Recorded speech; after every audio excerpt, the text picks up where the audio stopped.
Hello everyone, I am Pappu sir. Welcome to my YouTube channel Saini biology classes. तो आज हम लेकर के आए हैं एग्जाम एंटीबायोटिक सीरीज 2026 जो 2 फरवरी को एग्ज़ाम होने वाला है। इसका स्लोगन है चुप्पे चार बायोलॉजी छाप। तो अब जो है इसमें लॉन्ग क्वेश्चन करवाने वाले हैं कि कौन, बहुत सारे शॉर्ट क्वेश्चन हम करवा दिए। अब लॉन्ग क्वेश्चन देखेंगे 5 अंक वाला कि कौन कौन सा इस बार आने वाला है ना।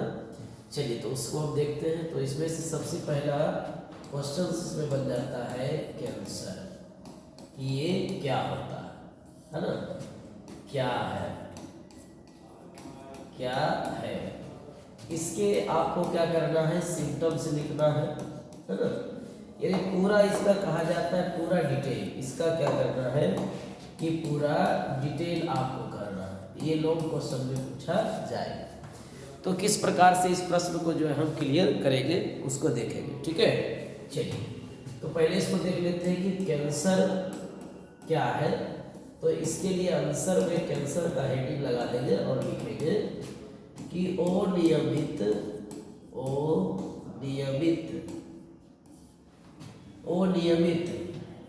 एवं अनियंत्रित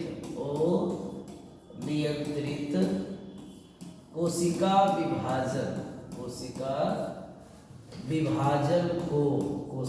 विभाजन को कैंसर कहते हैं।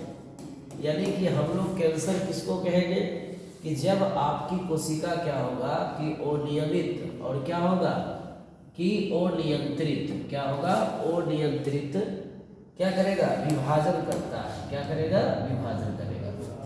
जब हमारा कोशिका क्या करेगा अनियमित एवं अनियंत्रित विभाजन को, अनियमित एवं अनियंत्रित कोशिका विभाजन को, आगे लगा देंगे यहाँ पर कोशिका विभाजन को क्या कहेंगे कैंसर कहते हैं। यानी इसको हम लोग लिख सकते हैं कि ये एबनॉर्मल हुआ, क्या हुआ एबनॉर्मल, और ये हो गया अनकंट्रोल मैनर, अनकंट्रोल हो गया। तो कहा जाता है जब अनियमित एवं अनियंत्रित कोशिका विभाजन होती है तो इसको कैंसर कहा जाता है, ठीक है। तो अब हम लोग को देखना है कि कैंसर जो होता है, कैंसर का जो अध्ययन होता है कैंसर का, वो क्या कहलाता है। तो कहा जाता है कि कैंसर का जो स्टडी है, कैंसर का जो अध्ययन है वो ऑन्कोलॉजी कहलाता है। ये क्या कहलाता है ऑन्कोलॉजी। जिस तरह से लिखते जा रहे हैं उस अनुसार से आप लिखते चले जाएंगे तो जब काफ़ी सिमिलरली इसको कवर कर पाइएगा। तो कैंसर क्या है कि अनियमित एवं अनियंत्रित कोशिका विभाजन को कैंसर कहते हैं। स्टडी ऑन्कोलॉजी, क्या होगा ऑन्कोलॉजी होगा। अब दूसरा चीज हमको ये जानना होगा, स्टडी के बाद क्या होगा। कहा जाता है कि कैंसर सेल क्या होते हैं, कैंसरस सेल क्या होता है ना, कैंसर कोशिका, इसको हम लोग कहते हैं कैंसर कोशिका क्या होती है, कैंसर कोशिका। तो कहते हैं कि अनियंत्रित एवं अनियमित, या कह सकते हैं अनियमित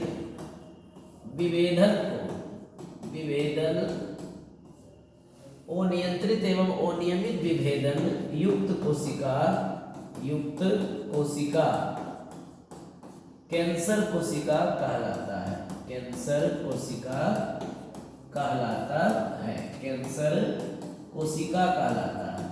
तो ये इस प्रकार से यहाँ से कवर करेंगे कि कैंसर सेल अगर मान लीजिए पूछा जाए तो क्या जवाब दीजिएगा कि अनियंत्रित एवं अनियमित विभेदन युक्त कोशिका कैंसर कोशिका कहलाता है। यानी कि abnormal and uncontrolled differentiated sales is called cancerous cells, है ना।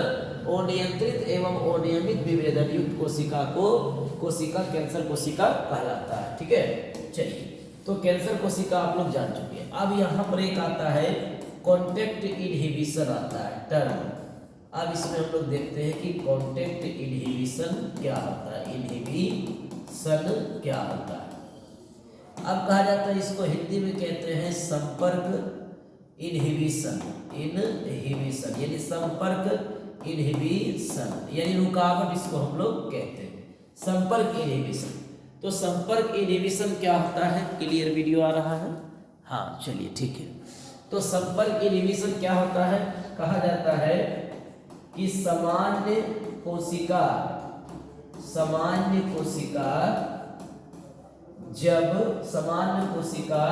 जब क्या करता है कि कैंसर सामान्य कोशिका जब कैंसर कोशिका सामान्य कोशिका जब कैंसर कारक के संपर्क में आता है तो विभाजन रोक देता है। क्या करता है? रोक देता है। यानी कि अगर पूछा जाए कि संपर्क इनहिबिशन क्या होता है, तो सामान्य कोशिका में यानी जो नॉर्मल सेल होते हैं, अगर वो नॉर्मल सेल क्या करता है कि कैंसर कारक यानी कार्सिनोजन के कांटेक्ट में आता है तो डिवीजन विल बी क्या होंगे? प्रिवेंट यानी इनहिबिट हो जाएगा। डिवीजन क्या होगा? इनहिबिट हो जाएगा।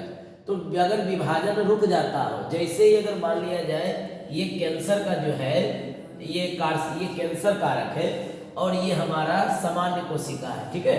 तो अगर ये कैंसर कारक सामान्य कोशिका के कांटेक्ट में आएगा तो ये विभाजन करना क्या करेगी? बंद कर देगी। कौन? सामान्य कोशिका। तो इसी क्रिया को या इसी गुण को, इसी प्रॉपर्टी को कहा गया है संपर्क इनहिबिशन या कांटेक्ट इनहिबिशन इसको कहते हैं, ठीक है। चलिए, तो ये आप समझ चुके हैं। अब इसी में और भी पॉइंट ऐड करना है क्योंकि ये काफी डिटेल है। तो स्टडी क्या हो गया, डिफिनेशन क्या हो गया, कैंसरस सेल क्या है, कांटेक्ट इनहिबिशन क्या, ये सब आपको बता दिए। अब कहा जाता है क्या कि कांटेक्ट इनहिबिशन यानी कहा जाता है कि संपर्क इनहिबिशन, यहाँ पर एक लाइन लिखेंगे कि संपर्क इनहिबिशन गुण केवल किसमें मिलता है? केवल सामान्य कोशिका में होता है। सामान्य कोशिका में होता है। यानी इस पॉइंट को कवर करना है कि कांटेक्ट इनहिबिशन का जो प्रॉपर्टी है वो बिल्कुल शो करेगा कौन? Normal cell. क्या करेगा? नॉर्मल सेल इसको क्या करेगा? शो करेगा। जो कैंसरस सेल होते हैं वो क्या करते हैं कि कोशिका के संपर्क में आता है, दूसरे कोशिका के संपर्क में, तो उसको भी वो क्या करता है? विभाजन तेजी से करवाने लगता है। तो कांटेक्ट इनहिबिशन गुण कैंसरस सेल में नहीं होगा, वो केवल किसमें होगा? सामान्य कोशिका में होगा। तो इस चीज को आप याद करेंगे, ठीक है। तो कांटेक्ट इनहिबिशन क्या है ये बता दिया गया। अब आगे हम लोग देखते हैं ट्यूमर। ट्यूमर क्या होता है? ट्यूमर हम लोग किसे कहते हैं? उससे पहले आप जान लीजिए कैंसर का जो सिंबल है, कैंसर सिंबल, कैंसर का जो संकेत है उसको कहते हैं क्रेव। क्या बोलेंगे इसको? क्रेव यानी कि केकड़ा। केकड़ा जो ऑर्थोपोड है, क्रस्टेशियन है, डेट इज ए क्रस्टेशियन। ये क्या है? क्रस्टेशियन है या कैंसेरियन भी इसको कह सकते हैं, कैंसेरियंस भी इसको हम लोग कहते हैं। तो यहाँ पर देखिए इसका नाम कैंसेरियन में आया, कैंसर बर्ड, तो ये इंडिकेट करता है कि ये करेब क्या करता है? सिंबल है किसका? कैंसर का, ठीक है। ओके, तो इस चीज को आप जान चुके हैं। अब कहा जाता है ट्यूमर क्या होता है ना। ट्यूमर हम लोग को जानना है। ट्यूमर को कहते हैं आबुद, बोलते हैं हिंदी में, है ना। आबुद कहा जाता है या गांठ उसको कहा जाता है, कोशिकीय मांस, है ना, गांठ। तो कहते हैं ट्यूमर क्या होता है? तो कहा जाता है कि जब कैंसर कोशिका, कैंसर, है ना, कैंसर कोशिका जब अविभेदन यानी अनडिफरेंशिएटेड, यानी कह सकते हैं कैंसर कोशिका जब हार्ड हो जाता है तो इसे ट्यूमर कहते हैं। क्या बोलते हैं इसको? ट्यूमर कहते हैं। तो इसको हम लोग क्या बोलेंगे? ट्यूमर कहेंगे। क्या होगा? कैंसर कोशिका जब हार्ड हो जाता पूरी तरह से तो इसको क्या बोलते हैं हम लोग? ट्यूमर कहते हैं, ठीक है। चलिए, तो इस चीज को भी आप जान चुके हैं। अब कहा जाता है ट्यूमर के जो टाइप्स है वो 2 टाइप्स के ट्यूमर होते हैं, 2 प्रकार होते हैं ट्यूमर का। पहला जो प्रकार होता है उसको कहते हैं बेलिग्नेंट कहते हैं। क्या बोलते हैं इसको? बेलिग्नेंट ट्यूमर इसको कहा जाता है, बेलिग्नेंट ट्यूमर। ये क्या होता है? तो कहा जाता है वह ट्यूमर, है ना, वह ट्यूमर जो ओरिजिनल साइट पर होता है, यानी कि ओरिजिनल स्थान पर होता है। ओरिजिनल मतलब एक ही स्थान पर रहेगा, स्पिरिट नहीं करेगा, फैलेगा नहीं।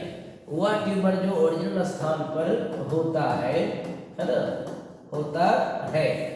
अब क्या करता है ये लिटिल डैमेज, यानी बहुत कम डैमेज करेगा। जहां पर ये रहेगा उस अंग को ये प्रभावित बहुत कम करेगा, इससे कम डैमेज होता है। ठीक है, इसी को फर्स्ट स्टेज कैंसर भी हम लोग कहते हैं।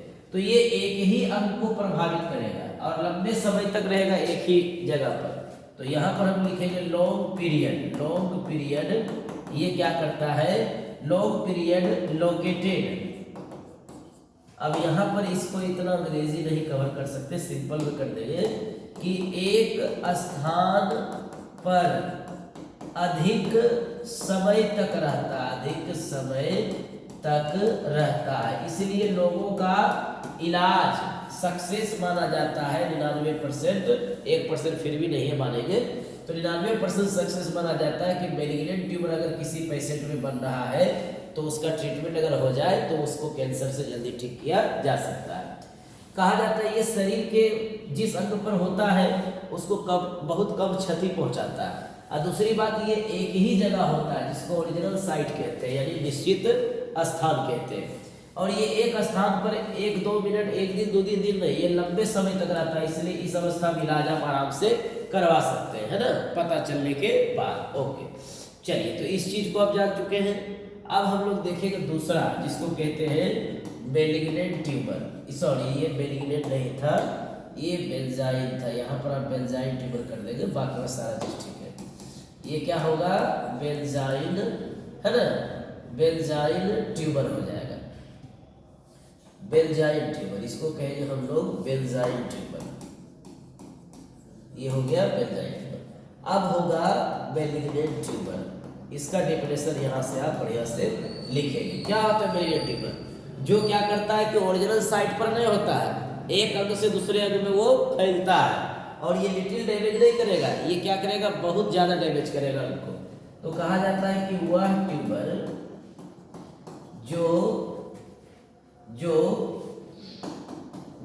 एक से दूसरे अंग तक फैलता है ना, एक अंग से दूसरे अंग में ये फैलते जाता है, उसको हम लोग कहते हैं क्या चीज, मैलिग्नेंट ट्यूमर। इसको कहा जाता है फियर्ड प्रॉपर्टी। फियर्ड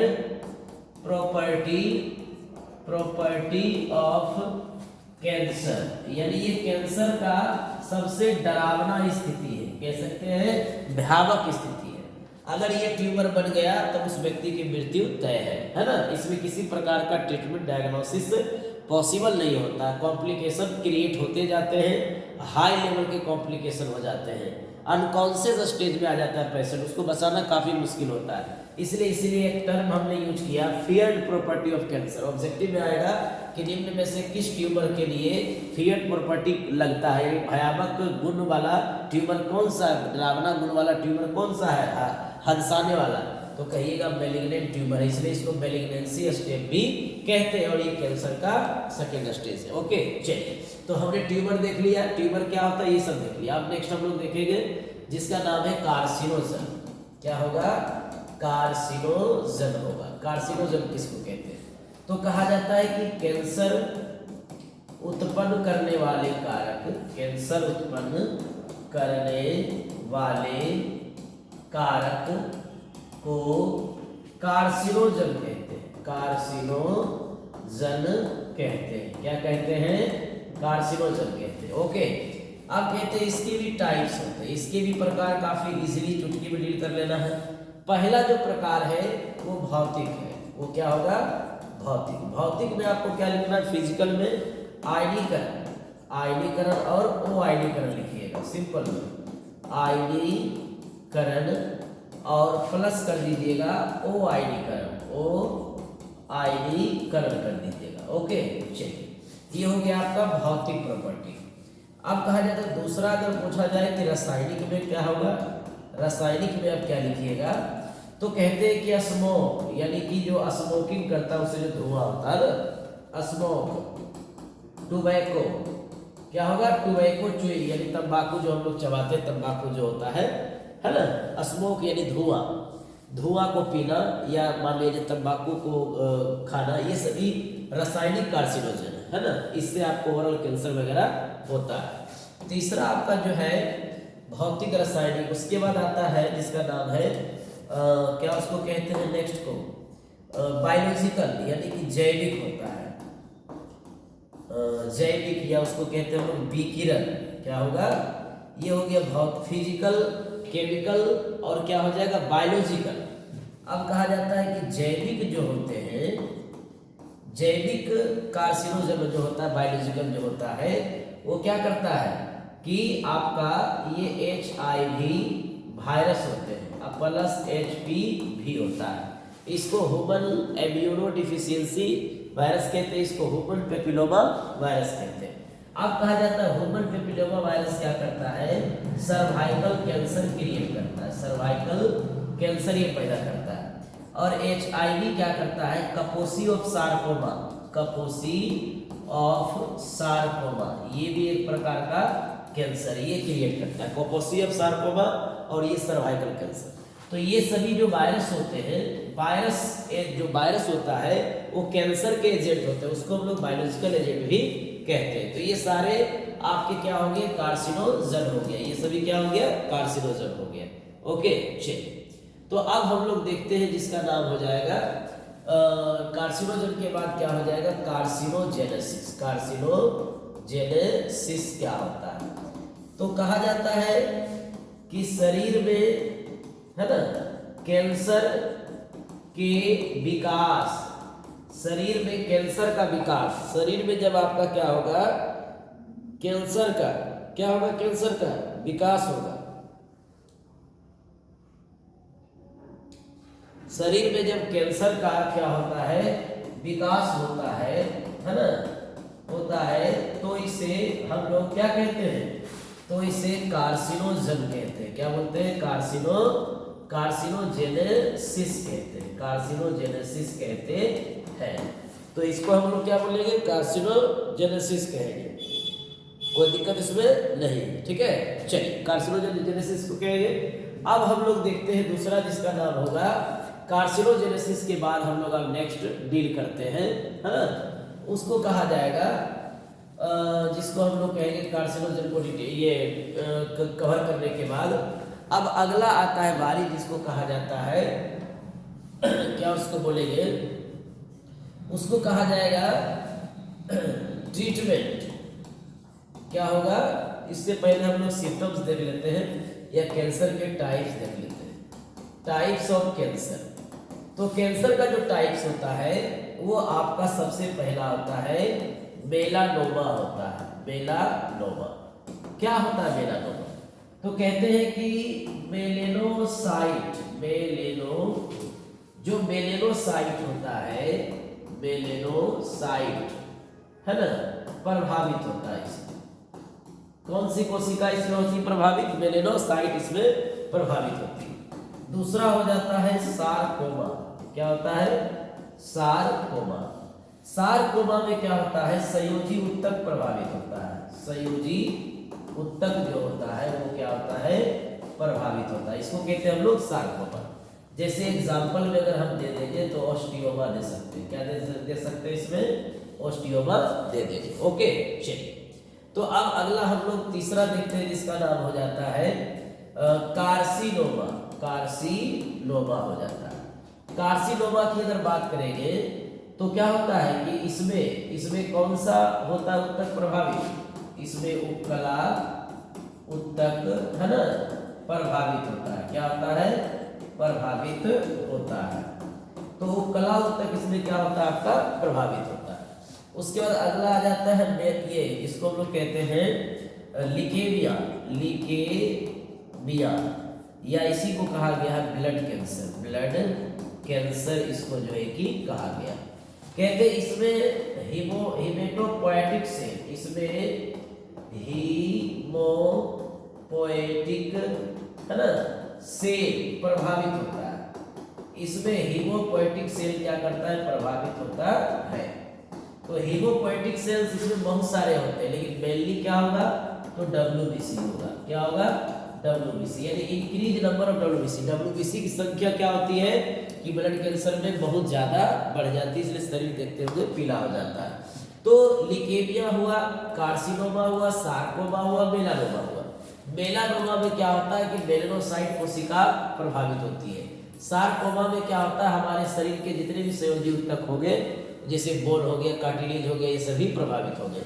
अब कहा जाता है कार्सिनोमा। कार्सिनोमा में जो कला ऊतक होगा, जैसे हमारे ओरल कैंसर हो गया, लंग्स कैंसर हो गया, है ना, ये सभी आपके कला ऊतक को प्रभावित करता है। स्टमक कैंसर हो गया, मस्कुलर कैंसर हो गया। आप कहते हैं लीकेमिया। लीकेमिया आपका जो होता है जिसमें WBC की संख्या बढ़ जाती है, यानी कि हीमोपोएटिक सेल प्रभावित होता है इसमें। ओके, चलिए, तो टाइप्स हो गए कैंसर का। अब हम लोग कैंसर के टाइप्स के बाद देखते हैं इसका ये क्या उसको बोलते हैं, ट्रीटमेंट देखते हैं। क्या देखेंगे? इसका लक्षण, सिम्टम्स देखेंगे। सिम्टम्स के बाद आपका कैंसर कंप्लीट हो जाएगा बाबू, टेंशन लेना नहीं है। सबसे पहला जो सिम्टम इसका क्या होगा, घाव जल्दी नहीं बढ़ता है। घाव जल्दी नहीं बढ़ता है, यानी कि कह सकते हैं कि बाउंड, है ना, रैपिडली फील नहीं होता है। बाउंड क्या करता है, रैपिडली घाव घोष जो होता है जल्दी बढ़ेगा नहीं, बढ़ते जाएगा। दूसरी क्या बात होगा, memory power less. Memory power जो होगा वो लेस हो जाएगा, स्मरण शक्ति कमजोर हो जाएगा, याद रखने की जो क्षमता होती है वो खो देगा। तीसरा इसका क्या होता है कि भूख की कमी हो जाती है। भूख की कमी हो जाती है, कभी खाएगा कभी इसमें खाने की इच्छा भी नहीं करता है। तो ये सारे सिम्टम्स इंपॉर्टेंट, उसमें सबसे ज़्यादा इंपॉर्टेंट ये सिम्टम्स है, इसको आप ध्यान में रखिएगा। रेगुलर बॉडी वेट लॉस, यानी इसमें क्या करता है कि वजन कम होते जाता है।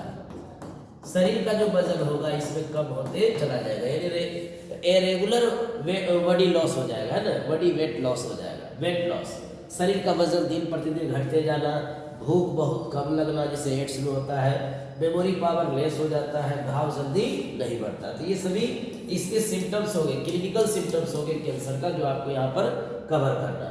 चलिए, तो सिम्टम्स हो जाने के बाद इसका ट्रीटमेंट की बारी आता है। क्या आता है बारी? ट्रीटमेंट का। ट्रीटमेंट में हम लोग देखते हैं सबसे पहला इसका आता है रेडियोथेरेपी। रेडियोथेरेपी, जिसको हिंदी में क्या बोलते हैं, रेडियो चिकित्सा बोलते हैं। इसको कहते हैं रेडियो चिकित्सा। तो रेडियो चिकित्सा क्या होता है, चलिए रिकॉर्डर ठीक से। रेडियो चिकित्सा का मतलब ये होता है कि इसमें कोबाल्ट का यूज किया जाता है। कोबाल्ट होता है ना, उसके बाद इसमें क्या करते हैं, कोबाल्ट होता है रेडियो चिकित्सा में, और इसको कहते हैं नाइट्रोसो जो यौगिक है, ये सभी इसमें क्या करता है, इस्तेमाल होता है। और ये सभी क्या करता है, कैंसर के ट्यूमर को नष्ट कर देता है। ठीक है, ओके, नैनो टेक्नोलॉजी द्वारा। दूसरा आपका क्या होता है, कीमोथेरेपी। कीमोथेरेपी काफ़ी कॉमन है, यानी कह सकते हैं ये बहुत ज़्यादा फेमस होता है, जिसमें हेयर वगैरह क्या करता है, इसके बैड इफेक्ट है, साइड इफेक्ट है, हेयर वगैरह उड़ जाता है ना, आप देखे होंगे। तो कीमोथेरेपी क्या होता है, कीमोथेरेपी में कि ड्रग्स प्लस इंजेक्शन, है ना, इंजेक्शन प्लस टेबलेट, इन सभी का क्या करता है, इस्तेमाल किया जाता है। यानी पेशेंट को ड्रग्स दिया जाएगा, इंजेक्शन दिया जाएगा, टैबलेट दिया जाएगा, काफ़ी हाई पावर का, हाई एनर्जी का दिया जाएगा, जिससे उसका हेयर लॉस हो जाता है और बहुत सारे कुछ साइड इफेक्ट भी होते हैं, लेकिन इसके साथ साथ उसके ट्यूमर पूरी तरह से कंप्लीट हो जाता है। तो ये कॉमन थेरेपी जो ज़्यादातर यूज होता है, कीमोथेरेपी। तीसरा जो है कि आपका आता है जिसका नाम होता है सर्जरी। इसको हम लोग क्या बोलते हैं, सर्जरी बोलते हैं।